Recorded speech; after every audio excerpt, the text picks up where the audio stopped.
6 నెలలుగా టెస్టులతో బిజీగా మారిన టీమిండియా తర్వాత 3 నెలల పాటు పరిమిత ఓవర్ల క్రికెట్పై దృష్టి పెట్టనుంది. ఇటీవలే బోర్డర్ గవాస్కర్ ట్రోఫీ 1-3 తేడాతో ఓడిపోయిన టీమిండియా ఆ తర్వాత ఇంగ్లాండ్తో అంతర్జాతీయ క్రికెట్ ఆడేందుకు సిద్ధమైంది. ఇందులో భాగంగా భారత్, ఇంగ్లాండ్ జట్ల మధ్య 5 టీ20లు, 3 వన్డేలు జరగనున్నాయి. ఈ సిరీస్ జనవరి 22 నుంచి ప్రారంభం కానుంది. ఈ క్రమంలో ఇంగ్లాండ్తో త్వరలో జరగబోయే వన్డే సిరీస్కు భారత ఫాస్ట్ బౌలర్లు జస్ప్రీత్ బుమ్రా, మహ్మద్ సిరాజ్లకు రెస్టు లభించనుంది. ఛాంపియన్స్ ట్రోఫీకి ముందు జరగబోయే ఈ మెగా టోర్నీకి ముందు ఈ కీలక పేసర్లకు రెస్ట్ ఇవ్వాలని భావిస్తోందట బీసీసీఐ.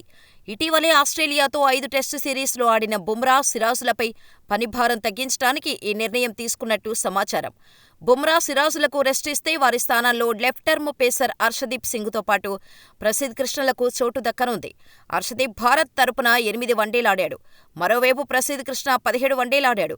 వీరిద్దరూ ఇంగ్లాండ్ సిరీస్లో రాణిస్తే ఛాంపియన్స్ ట్రోఫీకి ఎంపికయ్యే ఛాన్స్ ఉంది. వీరిద్దరూ బుమ్రా, సిరాజ్లకు బ్యాకప్లుగా సెలెక్ట్ అవ్వచ్చు. ఇక మహ్మద్ షమీ విషయంలో ఇంకా ఎలాంటి అప్డేట్ లేదు. ఒకవేళ షమీ కోలుకుంటే అతడిని ఇంగ్లాండ్ సిరీస్కు సెలెక్ట్ చేయటం ఖాయం. ఛాంపియన్స్ ట్రోఫీ లాంటి మెగా టోర్నీకి షమీ అనుభవం భారత్కు ఎంతో కీలకం.